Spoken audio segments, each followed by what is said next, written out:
to Thompson Tales. This is your host, Brian Thompson. And I want to say my man is back in the building.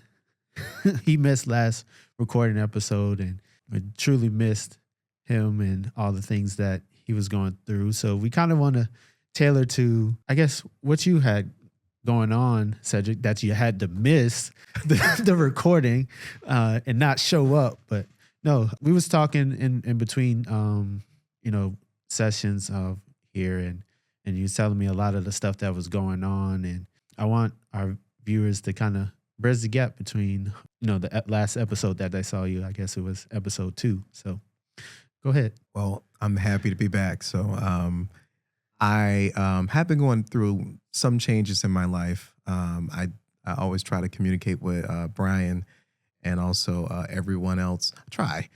Sometimes it's difficult because I got a lot of stuff going on. I got kids and a wife. But we'll just say last year back in, I want to say it was April, I had a situation that was going on where I got the flu for the first time in my life, which is weird. Yeah. I felt like my dad being ex-military and them giving him all those shots, it kind of like helped his kids, as far as like not to get sick. Yeah. Some lingering mutations in the systems where, I don't get sick that often, but I don't get sick. I rarely get sick, but I had the flu for the first time in April. And I actually had to go to the doctor to get some medication so that I could like fight through it, because I was going to work and everything, going to church. And it was really, really beating me up. And I noticed that the left side of my neck was swelling. Mm-hmm. And from what the doctor told me is that I had swollen lymph nodes, and he asked me to get a biopsy. And so I went through the process having the biopsy, and they said that I had swollen lymph nodes. And they said I had one that just swelled up really, really big. And I guess all the bacteria had just gotten to that lymph node. So what they did was they told me I can either prep for surgery or they can do further tests. I said, just go ahead and let's just have surgery. So I believe it was May of 2025, I had a surgical procedure to remove that lymph node. So I had the surgery in May. They removed it, and they said they would send it off for testing. Went back to go see the surgeon, and the surgeon said to me after the post-surgeries that they tested. No, you don't have any cancer or anything like that. It's not cancerous. It was just a swollen lymph node, but it was an incomplete study. So he's like, what I think they tested it for was like aggressive amounts of cancer, and it came back negative. I said, okay, cool. That's great. So he scheduled me to come back to see him. And when I went back to see him, he had the full testing, results of the test. And they said that I've been diagnosed with a rare form of nodular cancer. And I was like, oh, okay. And usually when we hear the C word or the word cancer, it's alarming and we're scared. And I was like, okay, cool. And he's like, so I'm scheduling you for the oncologist. So I went to go see the oncologist, we'll say in August. And August and September, I was seeing the oncologist, and the oncologist said, so we looked at it, we did all the tests and everything, and you've been staged with stage 2, a rare form of nodular cancer. He said, it's not aggressive, but I do want you to undergo treatment. And I was like, okay. And so he's like, I'm going to schedule you for chemotherapy, but I'm not going to schedule you for radiation. I'm like, okay. He's like, but we need a PET scan. So I went through the PET scan situation, and I began taking chemotherapy. Wait, before you go into that, explain that part, the PET scan, for people that don't know that experience of it. The PET scan experience is strange. So what they do is they take you into this room away from everyone. And well, actually, I take that back. You go into the hospital, but they escort you outside the hospital into this portable vehicle. And once you go inside there, then what they do is they check your blood to see if you like have high sugar, because if your sugar is very high, then they can't perform the procedure. But then afterwards they stick a syringe in you, and you think they're giving you blood, but really what they're doing is they're putting high forms of radiation into your body. And so, and it takes literally maybe a minute and a half, 30 seconds for them to do it. Mm-hmm. But after they inject you with the radiation, you have to sit for about 45 minutes to an hour Yeah. because your body's highly radiated. And when they put you inside the machine, and the machine looks like a donut, like if you've watched movies, you've seen those machines where they say that it's like electromagnetic or something like that. Yeah. So what takes place is you go through that and you're in that machine for 30 minutes, Right. 30 to 45 minutes. So you have to sit for 30 to 45 minutes and allow your body to become irradiated, which you feel nothing. You feel nothing. I mean, you don't feel sick. You don't feel anything. And then afterwards, when you get inside the machine, you feel nothing. Actually, I fell asleep every time I went into and have the PET scan. I mean, I was asleep for like 45 minutes. The only thing is I hear myself snoring. So, and then once you come out, but before you go through the PET scan, you can't eat or drink anything past a certain time. So for me, having cancer and undergoing the treatment, I already lost my appetite and I have to remind myself to eat because like I could go 10 hours and not get hungry. Right. And that's kind of like the nerve-wracking thing because you do feel fatigue and you do feel weak each day, but you have to remind yourself, oh man, I got to eat something. I got to eat some protein or I got to eat a little snack, and you're not hungry, but you have to kind of remind yourself to eat. So you can't eat for, I think, 12 hours before you have the PET scan. But then after your PET scan is over, you can eat whatever you want. Yeah. Because I know we joked about as far as this PET scan, because I was like, I don't want to upset you or anything like that because you're all that gamma radiation. Because we talk about, comic books and the Hulk and stuff like that. And that definitely changes your life pretty much. It for people, what you're going through. That's why I wanted you to kind of highlight that, because it kind of changes how you operate on a daily basis. And what's one of the biggest things that has made you change as you go through that in your lifestyle, since now you're radiated? So what's the effects of that? Like, not just because you are giving off radiation, but there's also other effects that people don't even think about. Like, oh, he had a PET scan. What's that? Well, I'll say this: when it comes to the PET scan and you're highly irradiated, pretty much you have to be very careful of your loved ones. So that's one of the reasons why you have to wait. Like, in order for things to go back down to 0, you have to wait 17 hours. Yeah. And I had to do that because I had my PET scan, and I'm perfectly safe, okay? And everybody's safe, okay? Just want to throw that out there. We turn into the X-Men and mutations. Yeah, and I'm not going to have like some type of finger growing out my face or anything like that, and no one else. If that happens, I just want to be Cyclops. Or maybe Gambit, man. I'll go with Gambit. Well, I would love to be how long either Magneto. I've been waiting for this. Yeah. Woo, hey. I'm going to make a name for myself here today. Sorry. No, you're good. You're good. Actually, everything we're doing right now, of course, I talked to my brothers and my wife about it. I'm like, if I have any type of mutation, I would definitely want to have Jean's power, which is telekinesis, or I would like to have Magneto's power. For the comic book fans out there, things that could happen, they haven't happened to me, but I just have to stay away from my family because, especially from my daughters, because I don't want anything disrupting them, later on in life, and I have to stay away from my son because I don't want anything disrupting them, now or later on in life. So I have to keep my distance away from them for 17 hours, which that's difficult because when you want to help and when you want to, all you have is your voice. You can't really physically do that. I can't touch them.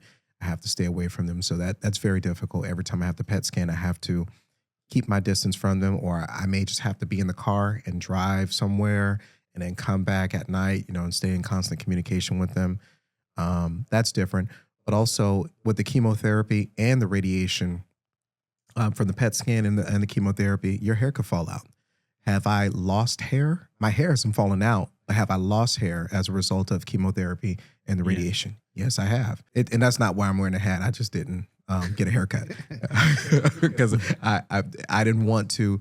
I was supposed to get a haircut yesterday, but I couldn't because I was highly irradiated. Yeah. And I didn't want to go sit in someone's chair and get a haircut and there are kids in there. And I just can't do that. Yeah. So I'll hold off on haircuts and things like that. Appreciate you being thoughtful. Yeah, conscious. I'm conscious of that. And you just kind of also wanted to kind of change things around with the recording too. So definitely you was thinking about my son as well, because that can transfer to me, then to him, and which definitely affects a lot of people around you. So uh, definitely want to highlight how you're having to have this thought process, or not only that I'm going through something, that people around me can be affected from the things that I'm going through. So I didn't mean to cut you off. I know you was going to go into No, you're right. talking about more about your chemo and stuff like that. So that is something that you can kind of really talk more about, how that doing PET scans and the chemo, definitely the combination of the two has kind of rearranged a lot of the stuff that you had. Yeah, it's different. It's a new experience. Like I've never I'll say this. My father never raised me to be dependent on others. And it's not, this language that people use now, like I'm an alpha or I'm a, or whatever the term is. He just raised me because his dad was ex-military. He's ex-military, and he embodied some of those characteristics from the military and incorporated into our household. And so he raised me to be very, very independent and self-sufficient. And throughout this whole process with chemo, I have been very dependent on my family. Like I never knew how much I needed them and how much I need people to be there, because it does impact the way that you function. And it does give you a new perspective on life, to value relationships. It's just kind of difficult to process outside of just the experience of what it is. And I say that, it sounds difficult strange when I say that, but it's difficult for me to understand how much I need my family and how much I value them now that I'm going through this, beyond what I'm used to doing. Yeah. Which is being there for everything. My daughter has a basketball game, I'm there. My daughters have volleyball practice, I'm there. My son, whatever he's doing with JROTC, I'm there. And now I can't do those things. And it's crippling. Yeah. Once again, I do appreciate you sharing that.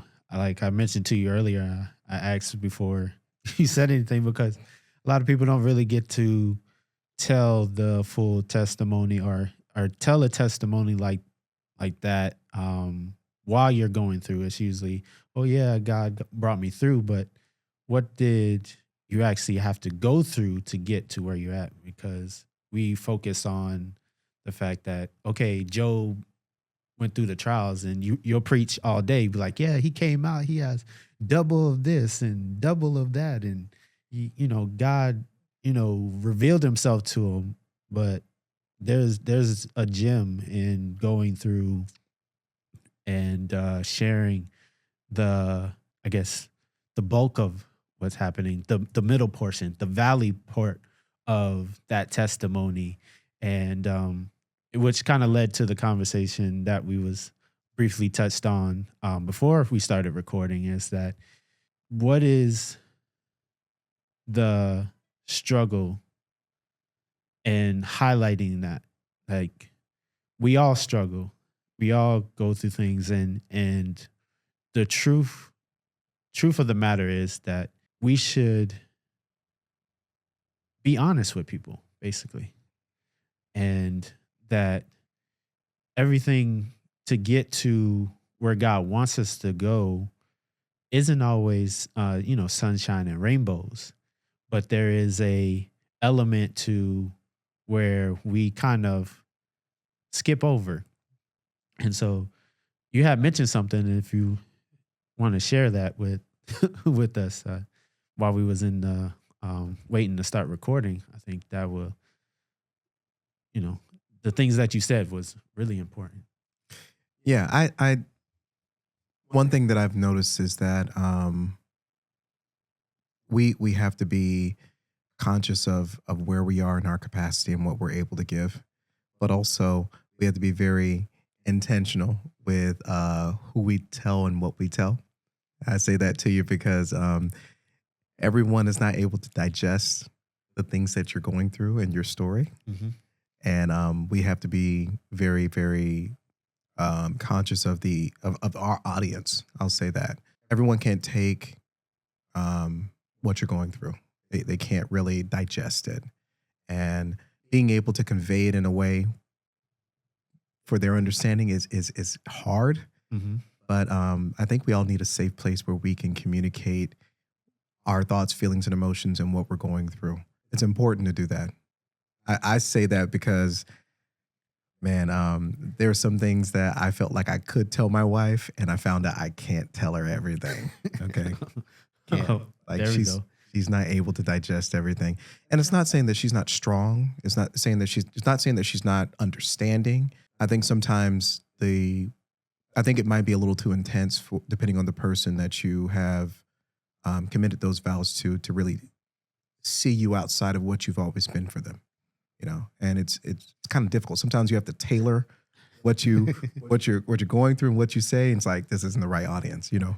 And I think in all my years of being married for 16 plus, there are some things that I can tell her, and I have to kind of walk around she always says, why don't you just get to the point? You always walk around everything that you say. And I'm like, I'm doing that for you. Like, way you say that. not doing it for me, because I could talk to this guy and be like, hey, man, I'm going through this. And right. He'd be like, man, that's crazy, man. He's not going to tell me how to fix things. And Right. everything doesn't need to be. I think that's what we were alluding to. So Yeah. I walked around because I did what I did with her. Yeah, 'Cause I was thinking about her. That's another way to say it too.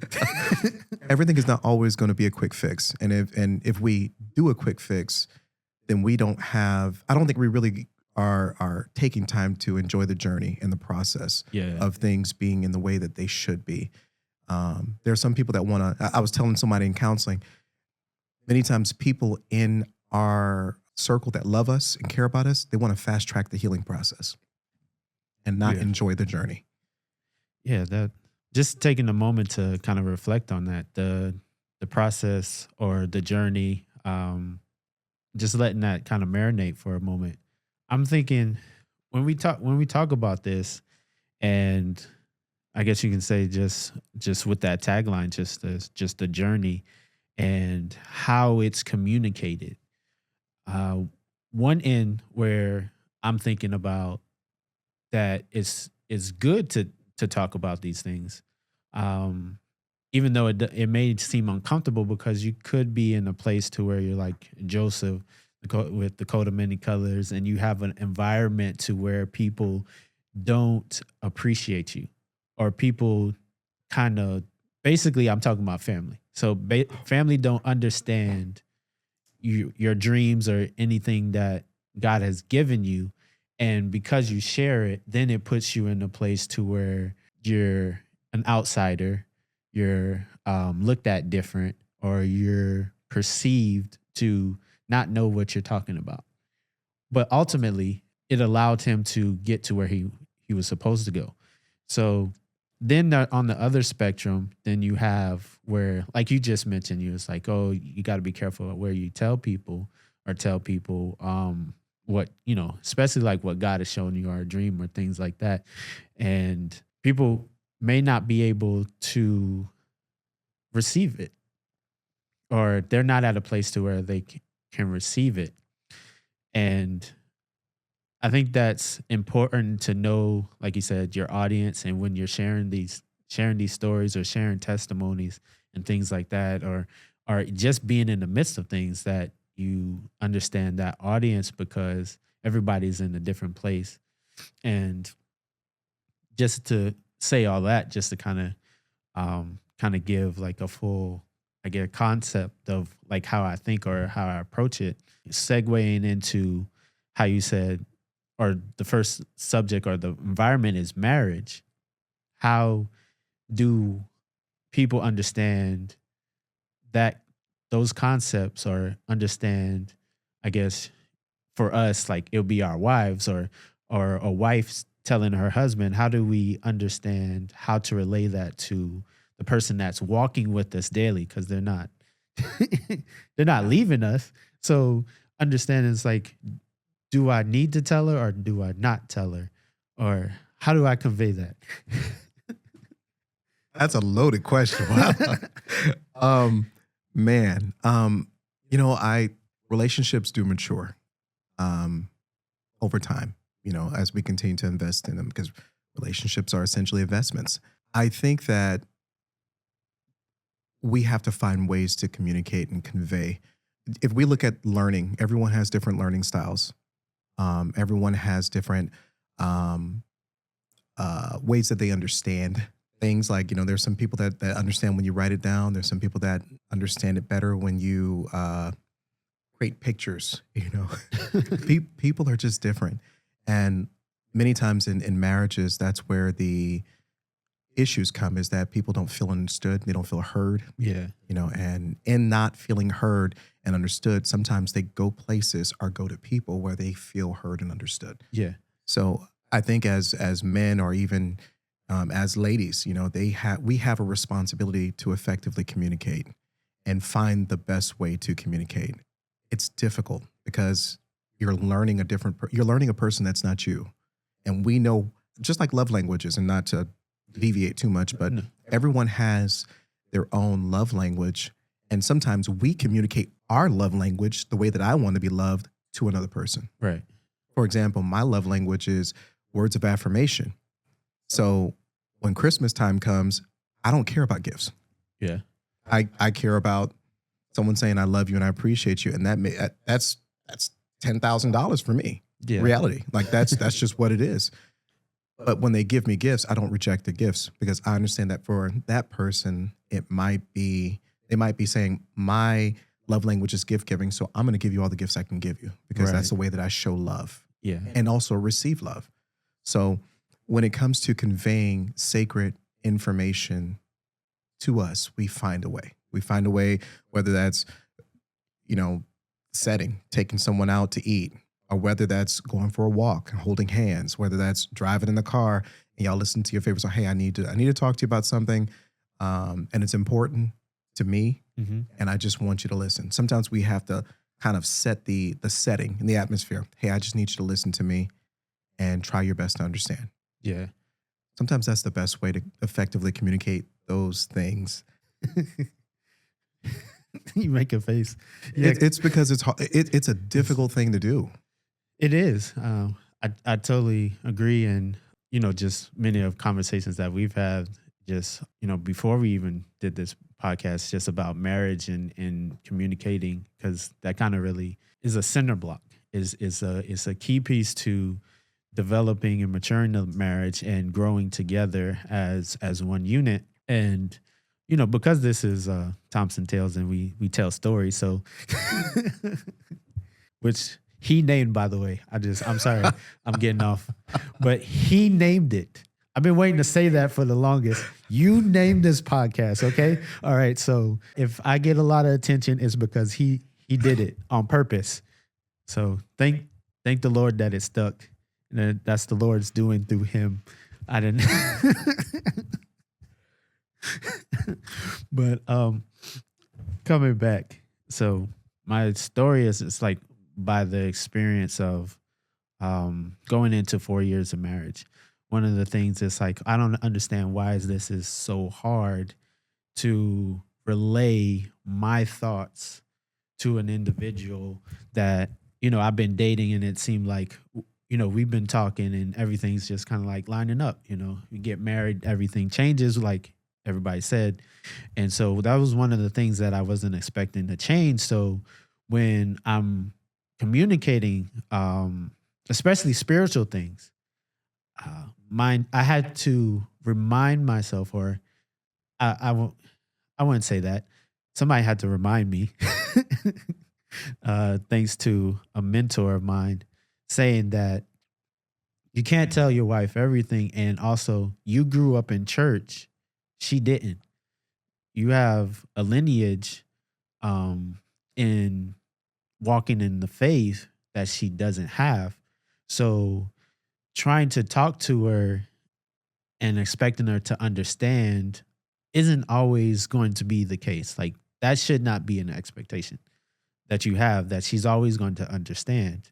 And waiting for my wife to actually tell me that she doesn't understand is not going to be beneficial to her, because then it provides more frustration, because she's trying to understand, like, okay, for me, it's like, okay, God is trying to do stuff in your life and God is trying to do stuff in my life. And I don't understand it because of my knowledge of who he is and my relationship with him is developing and me understanding the Bible. So those things that you're talking about is foreign to me.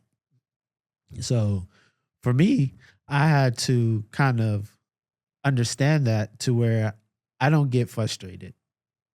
And that could go for anything. Anybody that's, talking to their wife or a wife trying to talk to their husband, whether it be spiritual or not, it's that one of the things that I had to learn is like being patient and patient in communication sometimes it's not there for me because it's like, this is so simple. It's like the wall is blue. I don't understand how many times I have to explain that the wall is blue and it's not any different type of shade blue, but it's blue.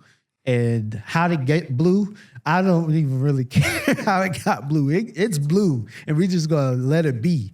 So that's just kind of like me maturing in marriage, and when it comes to expressing things that are sacred.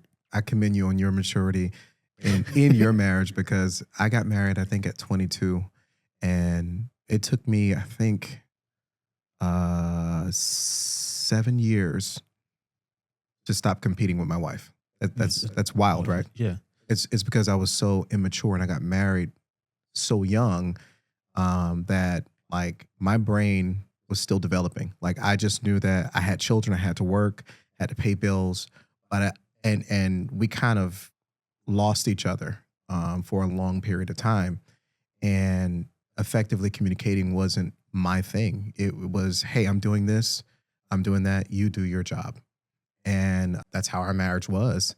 And the odd thing is that nobody saw it, but it's what we experienced while in our marriage. And we just, put on the happy faces for everyone. They're like, how did y'all stay married for so long?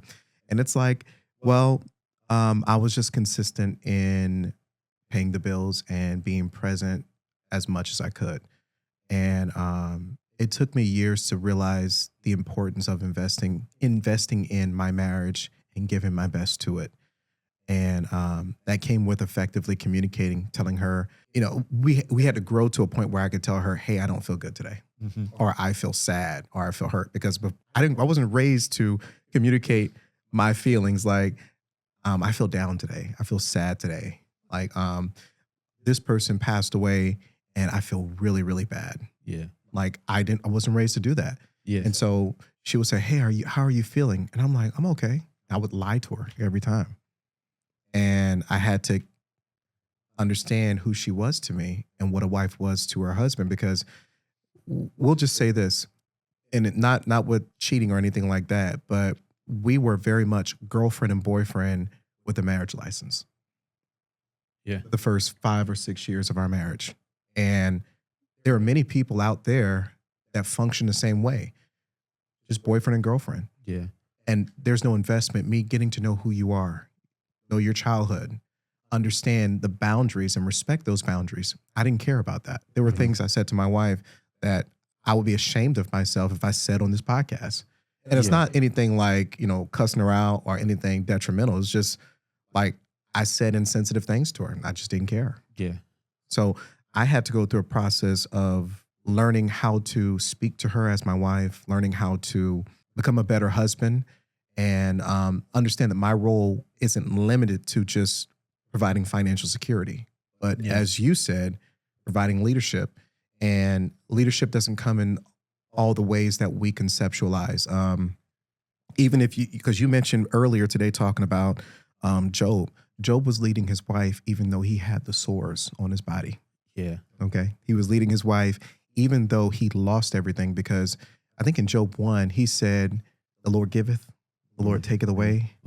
Blessed be the name of the Lord. He said that after he lost his family. Yep. I mean, how do you say that on chapter 1? It was a drastic turnaround. And it was after the news came that was boom, boom, boom, and then another one. And then it was like Lord giveth and Lord taketh away. This is your everything that you have. It's pretty much gone besides your wife. And the point that you made as far as like the relationship like with his wife, she was telling him and advising him to do something that he shouldn't do, the wrong thing. But his leadership and him standing there and going through it and enduring it, it was unimaginable. So you can't really, I guess, really put it into words what he had to really go through. He lost everything. Yeah. And that's one of the and his wife was frustrated, and I would say, if we can, I don't want to infer too much because we don't want to add anything or take anything from the scriptures. Yeah. But she was frustrated, and she was saying it from a place of frustration and hurt. Curse God and die. Or your Yeah. breath stinks. Like she was saying those things to him. I wouldn't say to intentionally hurt him, but she was saying it because she was frustrated, and she was at her wit's end. Yeah. And he continued to be present for her. Yeah. I mean, it's amazing how we can teach people without saying a word. Yeah. Just by being an example. And that's what leadership is. Just like with Joseph, a lot of people that we lead, a lot of people that look up to us will never understand the vision that God has for us. Yeah. And is it for their understanding what God has for us?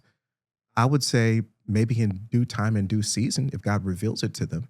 The reality is that we have to embrace the calling that God has placed on us and the vision that he has for us, regardless of what someone says. I mean, whether they're all in or whether they're not all in. I think that's more of an important takeaway, even with Joseph. I wrote down that Joseph's brothers were jealous of the gift that he had from his father. Yeah. But they were just, some people are jealous of the anointing that God has placed on your life. And it's not for you to compromise that just to be liked by other people. But we have to understand that when God has anointed you to do something, he's anointed you to do something, all right? Like, he's anointed you to whatever the gift is, whether it's prophecy, whether it's just servanthood, because really every title is a servant, okay? Yeah, that covers everything, so we don't have to go down the list. Absolutely. Yeah, so you said a lot, and I'm just over here trying to navigate through some of the stuff you said. You said quite a few things that to touch on. The first thing I want to go to is back to what you said. It was like, as far as like how you was with your wife as like boyfriend and girlfriend, and a lot of times without that communication, it kind of is brought about, I would say, on our shoulders as far as a man, and being able to communicate to your wife, because I'm sure like in Job's case, she probably thought that God abandoned them, because it was like, okay, we're at a place to where, God has blessed us. He's following the Lord. He's doing his right. He's making sacrifices when he doesn't have to. She's seeing all the things he's putting in, and that she gets to a point to where, okay, now we lost everything. I don't think he did anything wrong. And so it's like, well, we're near death. Just might as well just curse God and die. There's no other option in her eyes, And I think a lot of times where our wives are trying to communicate their concern, it comes across like, man, this is this is coming across like you are against me, or you're coming across in the way that it seems like we're not even on the same page, and trying to make that connection, which I'm like learning how to understand what she's saying without saying it, because many times like I'll be like, you're not being direct with me. I'll be honest. He's like, you're not really telling me your true intentions. It comes across as something else because of you're expressing it in frustration. So when you're expressing to me in frustration, that's all I'm getting. you're upset. It might be me that you're upset at, or there's something that needs to be solved to prevent you from being frustrated. Because, as a loving husband, you don't want to see your wife frustrated. You don't want your wife to have to experience that consistently. You know what I'm saying? She's gonna be frustrated. You can't prevent it, but you don't want her to see like that. So when she's communicating to me that in her own way, and she says something like Job's wife, or she's coming at me, I'll take that back. She's not coming at me, but she's expressing that frustration to where it seems like it's coming at me. Then it's like, as a leader, and as a husband, I have to decipher that. And that's a challenge. And I'm trying to help some ladies, some men here on both sides. You're doing good. So for like the ladies, they have to understand your husband, your boyfriend, or they're trying to process what you're actually saying without saying, whether you know it or not. And as far as a husband or a guy, you gotta really learn how to say things or when to say things. And that one thing, I'll be honest, I didn't want to be that guy. I studied and tried so hard to be that husband, to where it's like, okay, things are taken care of to where I don't have to be like, babe, I'm sorry. Babe, I'm sorry. Because, like media and my experience and things that you see growing up, you'd be like, you always see it's always the guy's fault. It's always the man's fault. He's always apologizing. He's always saying sorry. I'm like, I don't want to be in that position to where I'm always saying sorry. Right. But I had to learn. I understand why now that being in leadership, be like, it's not even my fault. I didn't even do anything wrong. But you know what, babe, your feelings are valid, and I understand. I'm sorry if I didn't show that or acknowledge that you felt that way. So how do you see us, going forward?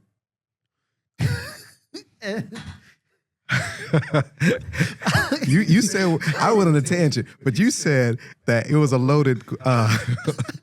What you said was very, very loaded.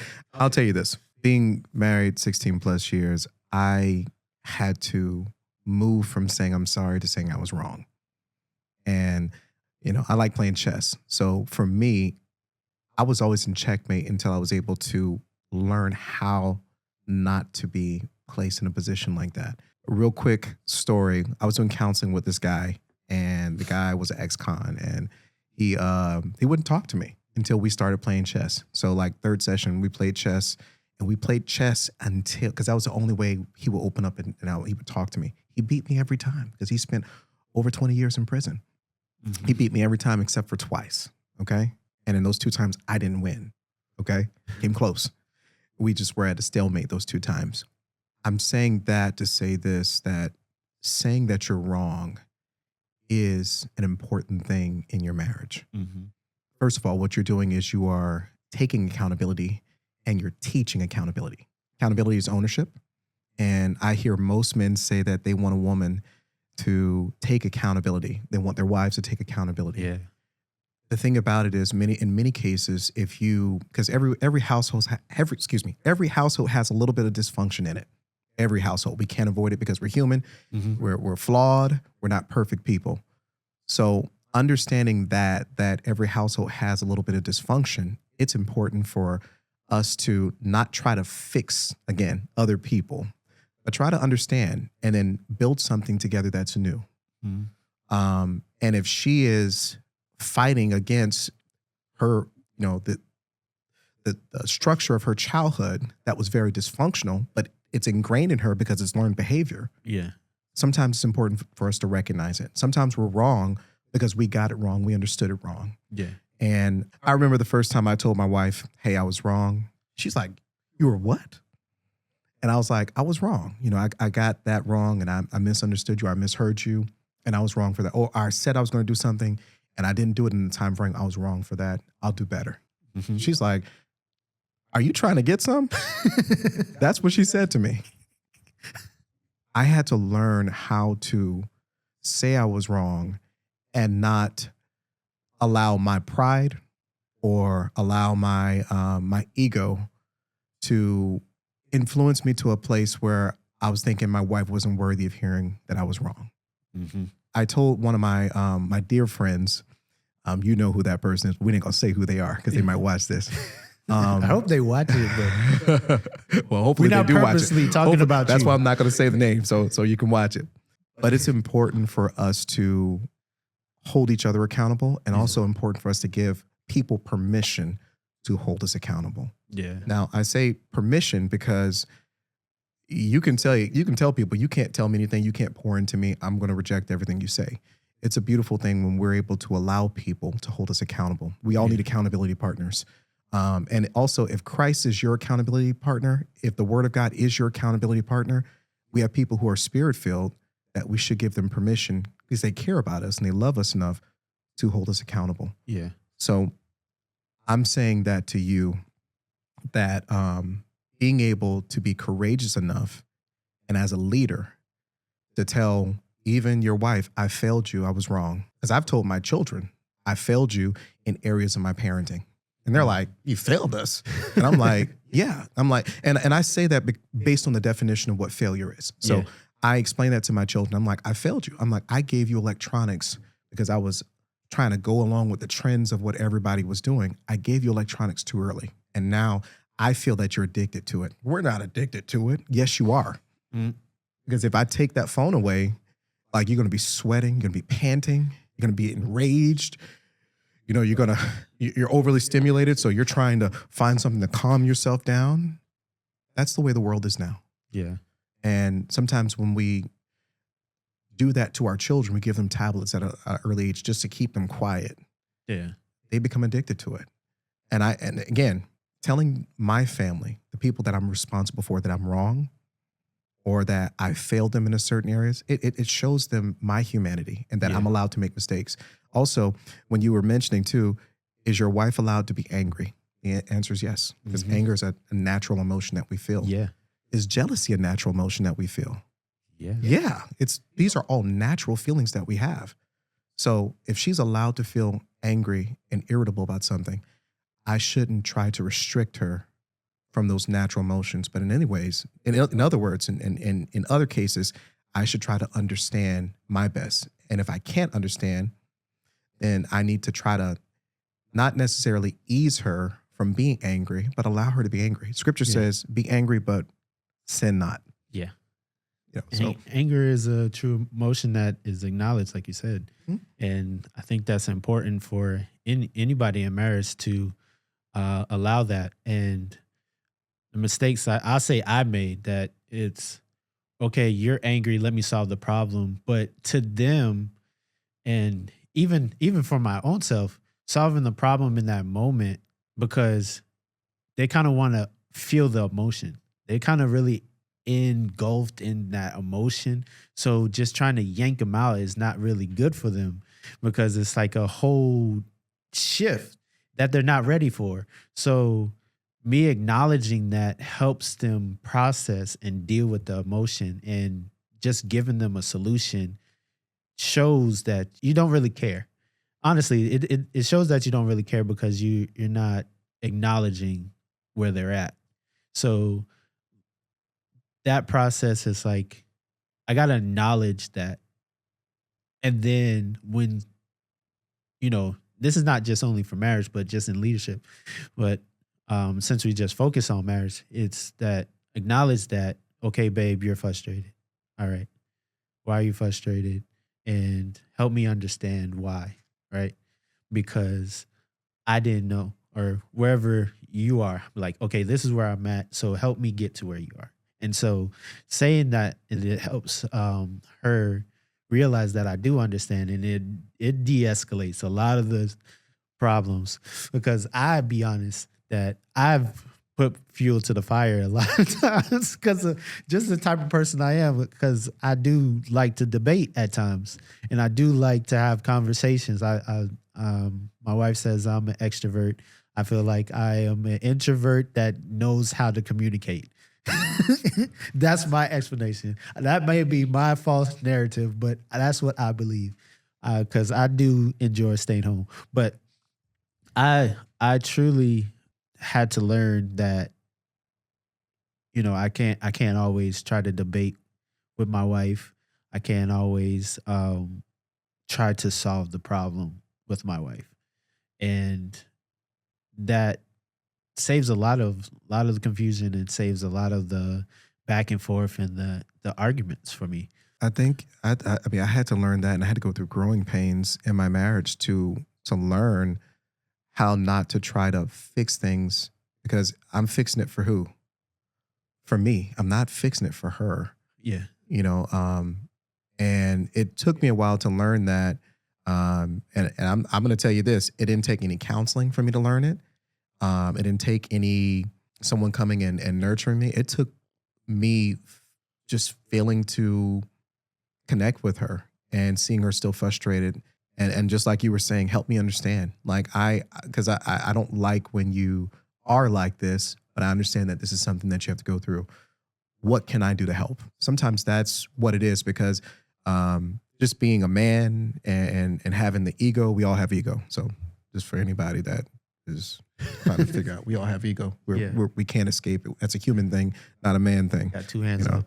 so and we all have pride. It's a human thing, Yeah. not a man thing. But anyway, my ego and my pride being on the 10, being that I need to be in complete control. And if we define what control is, it's having complete dominion and authority.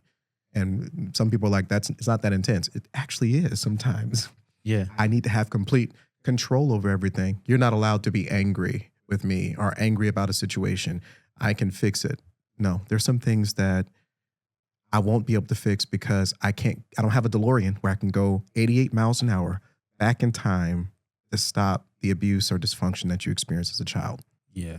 or as an adolescent. I don't have that. So the best thing that I can do is try to understand. Yeah. And adding to that, it's like people been taught and raised with things that are not gonna work in marriage. The things that you experience between, a son to a mom or a daughter to a dad, you're not going to have that same element in a marriage. So your dad is not going to be, a prototype to the type of husband, and your wife is not going to be the prototype of your mom. So that is something that we definitely have to keep in mind. And another thing that really comes to mind in this subject is that these are all sacred.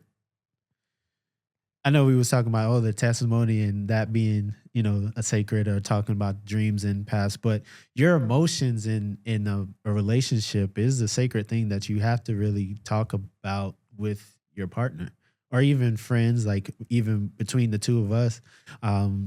That is something that is important, to have somebody that you can talk to or be able to communicate those things. Some people we could talk about that you can't really say that, but those people that you have a deep bond with, you have to have that communication to her, like, hey, this is where I'm at, this is where I'm feeling, uh, and to be honest, or this is how, even if it's controversial, or if you feel that it's a tough conversation, you really build your relationship if you're able to share with another person those sacred things. You're right. It's an investment.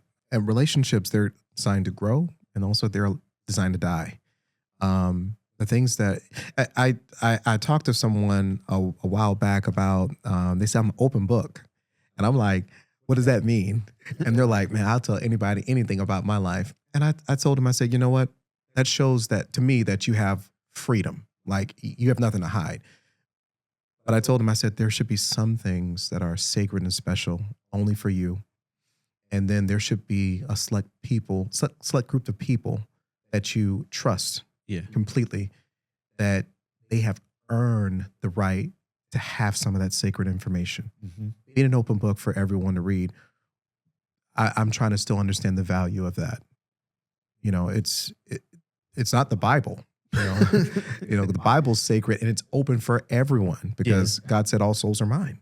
and he wants to reconcile the people back to him. He wants that just like he did with Israel, in Old Testament, New Testament, that's what, but for us as individuals and us trying to grow relationships and invest in relationships, there should be some things that are special to us and sacred to us that people can earn the right to have that Yeah. information. Yeah, I think that's where I believe that people want to set like boundaries. Be like those are healthy boundaries. I'm just not for it's like people getting off the chain. Just be like I'm just cutting everybody off. Be like no, you can't be isolated or just an island to yourself. It's unhealthy. But I believe that these things really are important to share and kind of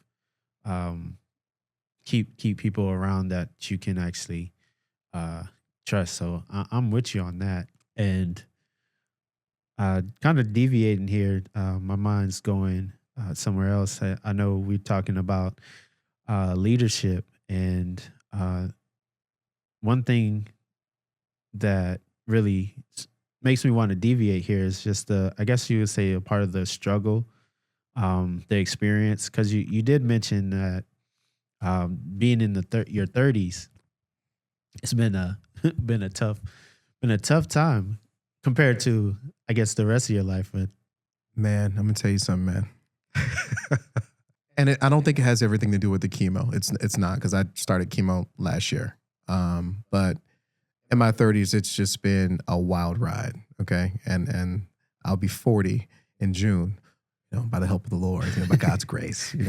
But my 30s really taught me a lot about struggle, and we all struggle with different things. And one of the things I tell a lot of people is that just because you're struggling with something, it doesn't mean that you've given up. I always say, if you're struggling to swim, are you still swimming? Yes. Are you struggling to breathe? Are you still breathing? Yes, because you're still talking. Okay.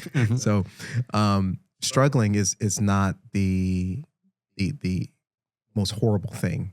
A wise man told me that what I just said, as far as if you're struggling, you haven't given up, and we have to kind of understand what the struggle is.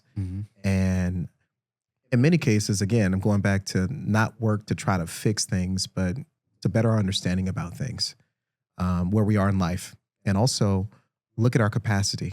Sometimes we don't have the capacity for the things that we're taking on. So it's good to not, as you were just saying before, cut everybody off and abandon everyone. But sometimes it's good to create a community of support. And for me in my 30s, that's something that I had to learn how to do. Because whenever I went through something, I went through it alone, and I didn't tell anybody. yeah, And I suffered in silence and put on the happy face, or the face that I'm supposed to put on for people in ministry. And then at work, you can't put on a sad face, because it'd be like, go home. Like your mental health is not good, And I had to suffer in silence throughout my 30s with things that I was going through. Multiple deaths in my 30s with people that I grew up with, or grew up. Actually, I said it right. Grew up with. yeah, And them passing away, in my 30s. So I dealt with a lot of loss in my family, and also outside of my family in my 30s. I'm talking about back to back. yeah, I'm talking about within a calendar year, back to back, like maybe like four to six deaths each year yeah, in family, back to back. Very difficult for me, and that impacted my marriage. So we were in a space where it was difficult for us to communicate with each other, because we were bombarded with a lot of the loss, and it was difficult for us to navigate that and actually find each other.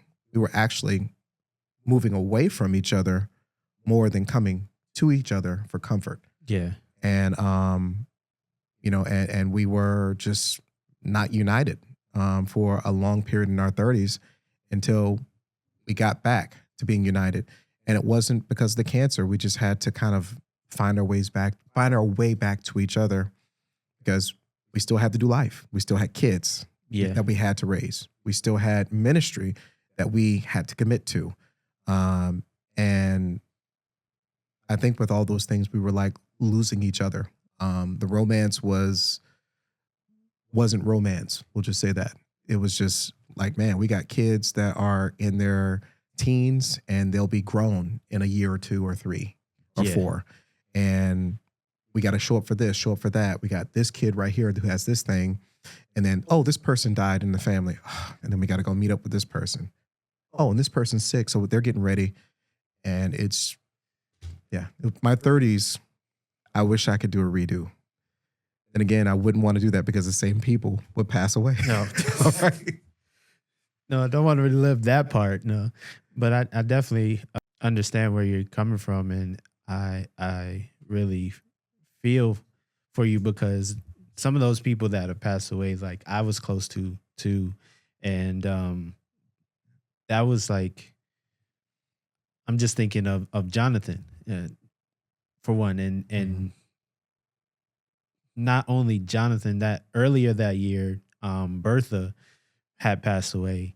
And that wasn't too long around the same time that Ray Neal passed away, right? So Jonathan passed away around the same time, not the same year, but it was the same time that Ray passed away. Mm-hmm. So when he passed, it was like, dang, I mean, like everybody that I'm close to, because I think it was Bertha right before she had left to go to Jacksonville. And I was not knowing that was the last time I was going to see her.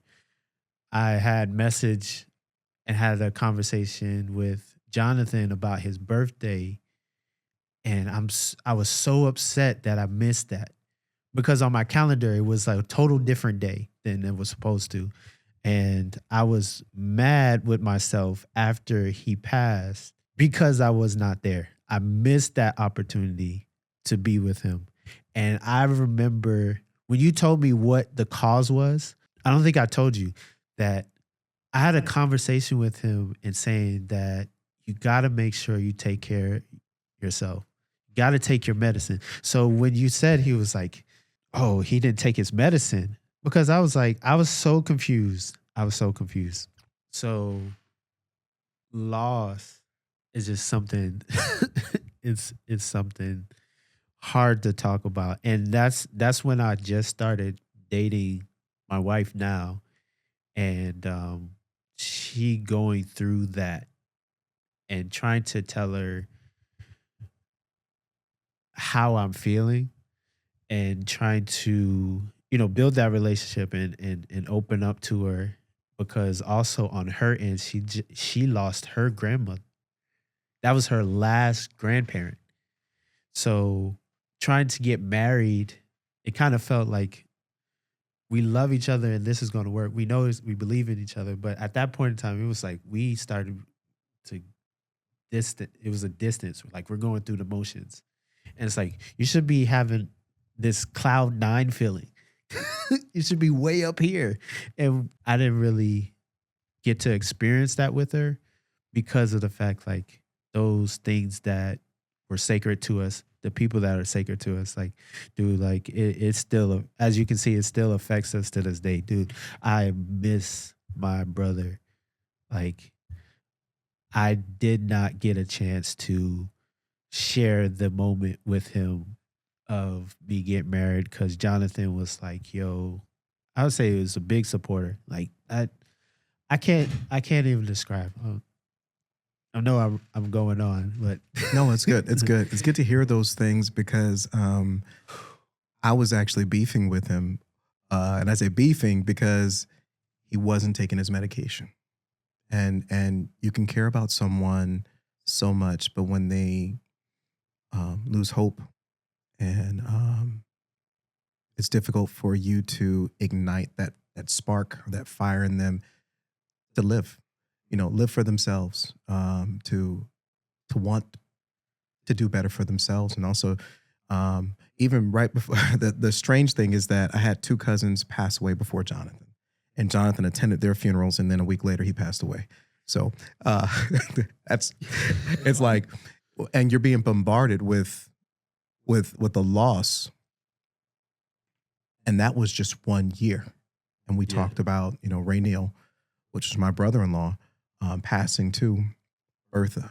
And also had another cousin who, after that year Jonathan passed away, he was murdered, and he was about to graduate in the Yeah. following month, and it's just those things taking place, and also not last year but the year before, I had to we buried my grandmother the day after my birthday, and Yeah, yeah, that was was that was tough. just tough.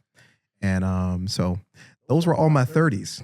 Okay. So and then burying my grandmother, and then a year later being diagnosed with cancer. It's Yeah. just been kind of uh, a rocky, Yeah. thing. And then another on that subject, another reason why you wasn't in the last recording is because you was attending another funeral.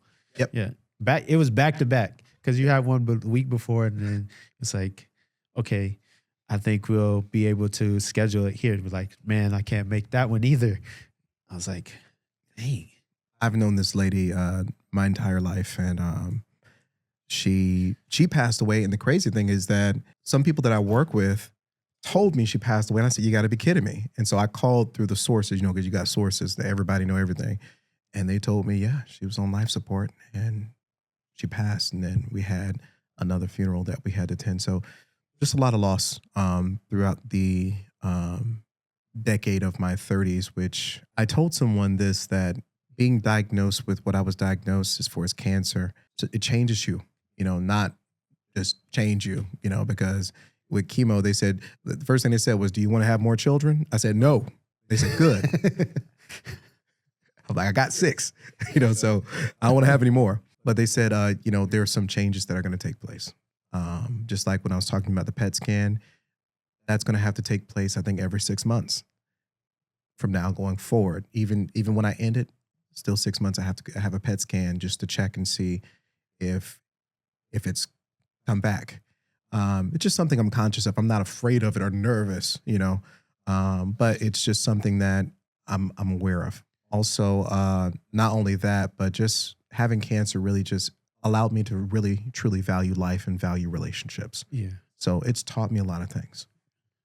And I think those lessons really, really shape us and kind of really point us in the direction to where what really is valuable. Maybe like 3 things, if I could list them, but it's just like the relationship with the Lord, relationships, and how you internalize things. It's kind of like what we've been talking about, because it's like, being able to talk about what God has given you, being able to share that with like the people you love, and then, cherishing those relationships, because people don't have a lot of time. You never know when, the coming of their Lord or your Lord is here. Jesus is coming for all of us. Um, you know, Maybe before the great the great one. Everybody's going to have to stand before him, and it might be, today, it might be tomorrow, and being able to take the time to cherish the ones that you love and share those things is really important. I think it's something that we should all think about. I completely understand. It's the perspective that you just shared right there embodies everything that I have embraced. Being diagnosed with cancer, and one of the things I said, because I'm doing the best I can within my limitations, in my humanity, as I said, what Job said: "The Lord giveth, the Lord taketh away. Blessed be the name of the Lord." And also, when Jesus taught the disciples to pray, one of the things he said was, "Thy kingdom come, thy will be done." Jesus preached, actually, John the Baptist preached in Luke chapter 2, prepare you the way of the Lord, repent and be baptized, every one Yeah. of you, for the remission of sins. Jesus came behind him, and he was preaching, repent and be baptized, but also he preached the kingdom of heaven is at hand, and Yeah. seek ye first the kingdom and his righteousness, and all these things will be added.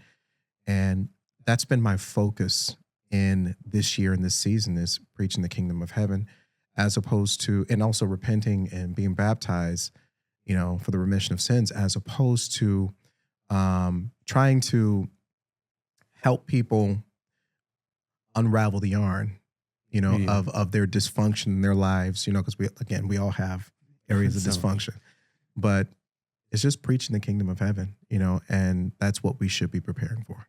Yeah. And I appreciate that take, man. And that was awesome.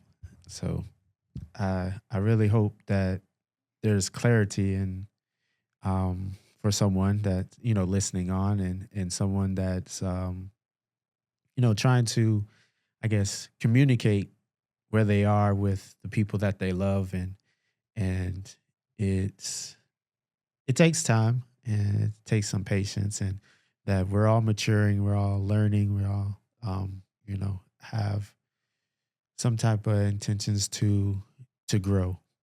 And Jesus is leading us through it all, and whether we have all the answers or not, but I pray that, anybody that watches this is blessed, and that, we wish them well. And in closing statements,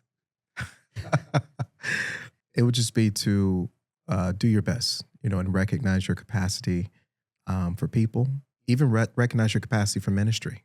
We all have our own ministry within the ministry of God, because he's given us gifts. He's given us a purpose. He's anointed us to do something great for the kingdom. No matter how someone else may measure it, it's something great in the kingdom of God. So know your limits, know your capacity, and love yourself and appreciate the life that God has given you. It's not, I told people all the time, like, I don't preach my funeral, but, being a spirit-filled believer that's walking with where God is directing me and trying my best to be aligned with what he has for me, I'm ready at any time, no matter what it is. And it's not my final podcast. I'm just saying that. but no, he's not going to leave me. That's why I pray. I was like, Lord, if I'm going to do this, he can't go. No, but it's the reality that my 30s taught me that, because I've had people younger than me pass away, much younger than me pass away. I've had people older than me pass away. A lot of people in my 30s, people that I thought that would be around for a very long time. They left me in my 30s, and it granted me perspective, and even with the cancer, that granted me perspective. But yeah, know your capacity, know your limits, and love God, and continue to operate. All right, this has been another episode of Thompson Tales with my best friend, Cedric Forehand, and I am Brian Thompson. So make sure you like, comment, and subscribe. Follow us on YouTube and TikTok, Spotify, and I think, what else? Apple Podcasts is coming soon. So look out for those, and God bless you.